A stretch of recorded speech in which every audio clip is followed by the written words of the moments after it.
All right, we are back at it again. And now we are on part two, vision of divine judgment. And this is going along with lesson 6, the call of Jeremiah.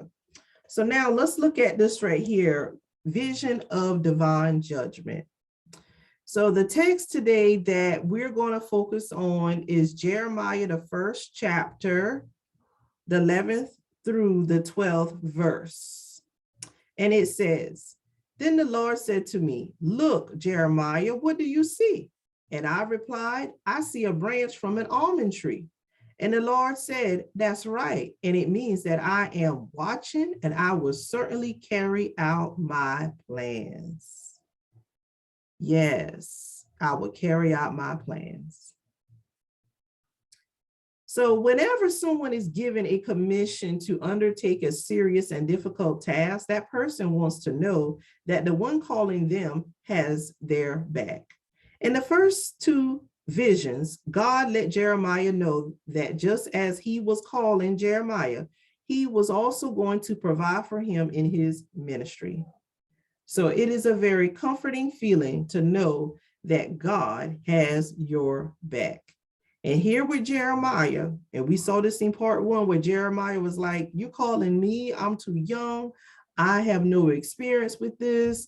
And God is letting him know that I got your back. All right, I got your back. And so here in this sense here, he used an almond branch. All right, he used an almond branch to help illustrate this, to let him know that he does have his back and he's going to blossom. All right, and that he's going to blossom.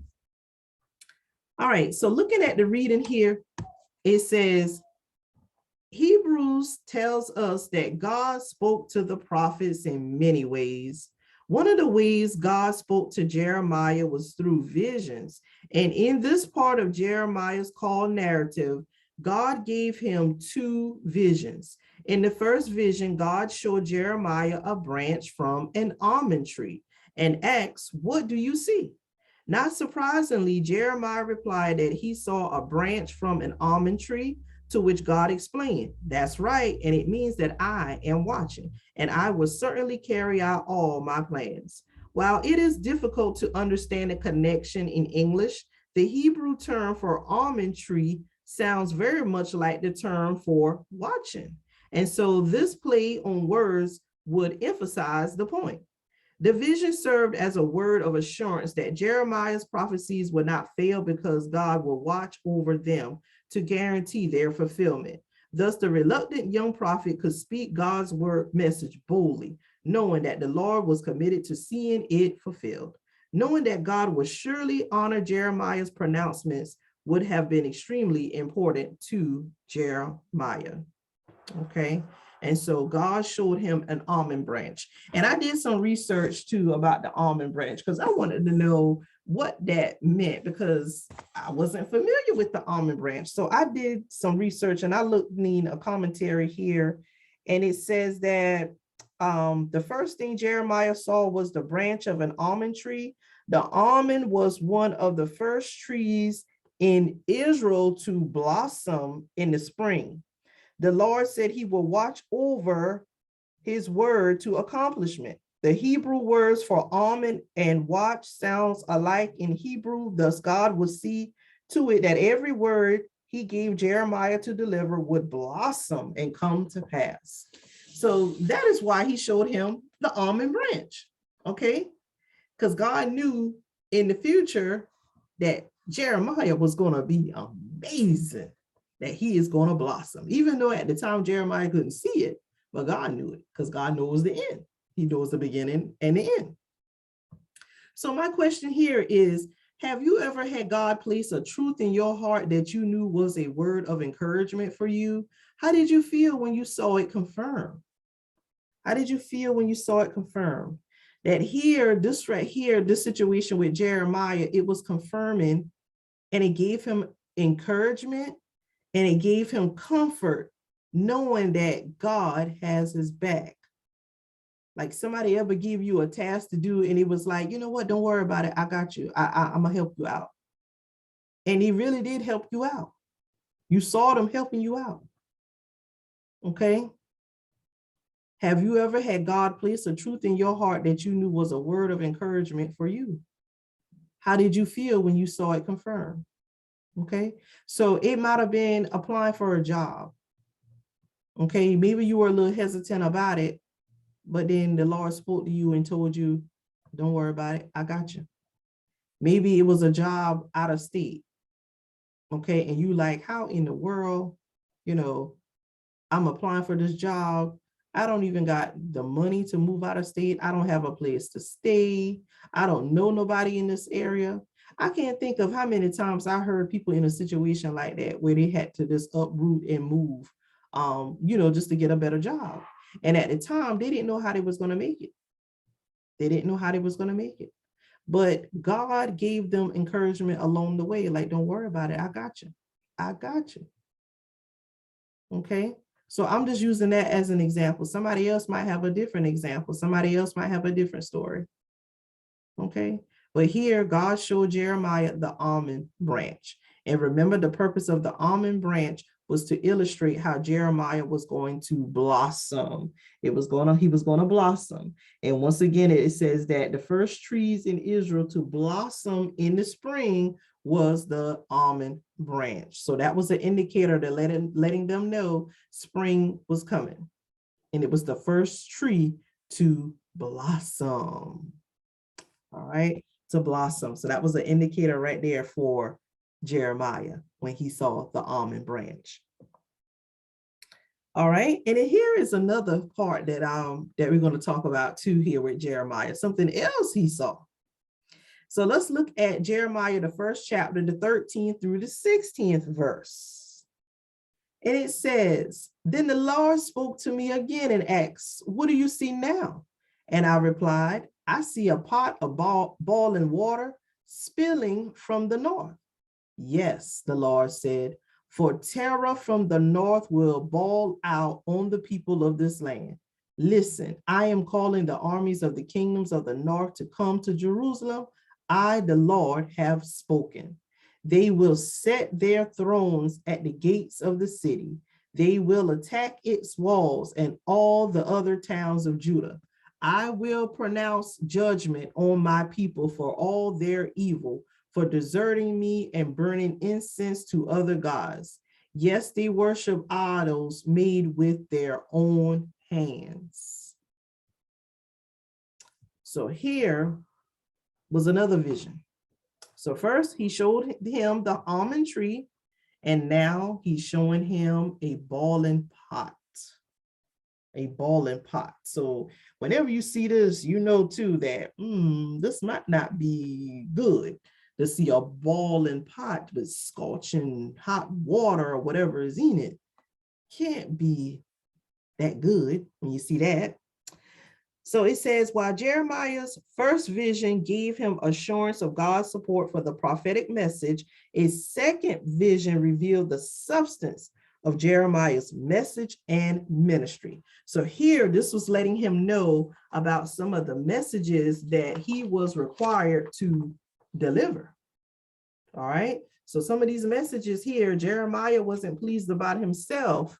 And he was like, God, you put me in a very tough situation. But God kept telling him that I got you. No matter what, I got you. Even though it is a very tough situation, but I got you. And so here it says, the second vision is of a boiling pot tilting away from the north, that is toward the south. The Lord explained to Jeremiah that this boiling pot represented peoples and kingdoms coming from the north that would someday invade Judah and besiege Jerusalem. We know from history that Babylon, the major city of the region of Mesopotamia and namesake of the Babylonian Empire, is spoken of here. Babylon was almost due east of Judah, but due to vast tracts of desert in this region, invaders from Mesopotamia came from the north. This was also the route used earlier by the Assyrians in their conquest of Israel. In the time of Isaiah, it would be the path taken by the Babylonians in Jeremiah's time. This inaugural vision of Jeremiah in verses 13 through 16 was a preview of the major focus of Jeremiah's future ministry, the Babylonian threat, and how the Judean leaders should respond to it. The boiling pot will be poured out from the north and would flow over the leaders and people of Judah, causing untold pain and destruction and ultimately exile. So this hot, scorching water. This was another vision that Jeremiah saw. So my question here, how do you think 21st century Christians will respond to a contemporary prophet foretelling disaster for the nation or the world? So think about this, Jeremiah at his time, he saw this vision and he saw that the city eventually was going to be conquered. They were going to be taken over. And in his ministry, he was to inform the people about it. So what if somebody came to us today to tell us something like this? That foretelling a disaster, like the disaster in our time, it might be a massive earthquake, a hurricane, wildfires, tornadoes, floods, tsunami, a drought. How do you think today in our time will people respond to a contemporary prophet? And I think in our time, people think, oh, they don't know what they're talking about. They wouldn't believe it. Okay. Maybe a few might believe it. Maybe a few. I'll give it a few. But I think the majority of them probably would like, no, they wouldn't believe it. Okay, they wouldn't believe it. Or it just depends who it is that's saying it too. Okay, because sometimes it's a matter of who is saying it. Okay. So this is one of the things that Jeremiah had to encounter at this time. And this was a vision that he was given of the boiling pot. And it was a preview of the major events that was about to take place, the Babylonian threat, that the Babylonians were about to conquer them, okay, taking over them. And it was going to cause a lot of pain, a lot of destruction, and ultimately exile. And God showed Jeremiah this, okay, this boiling pot. So now Jeremiah is just faced with the tough, task here of informing the people this and knowing that a lot of them are going to rebuke him. A lot of them are going to reject him. All right. And so here, once again, this section here focuses on part 2, vision of divine judgment. Divine judgment. So here, Jeremiah, he saw an almond branch, letting him know that God was watching him and that eventually he was going to blossom into his ministry. And then another vision God showed him was a boiling pot to let him know that the Babylonians were going to attack the nation. They were going to conquer the nation, the boiling pot. All right. So now stay tuned now for part 3. In part 3, we're going to focus on divine encouragement and empowerment. All right. So I will see you guys later.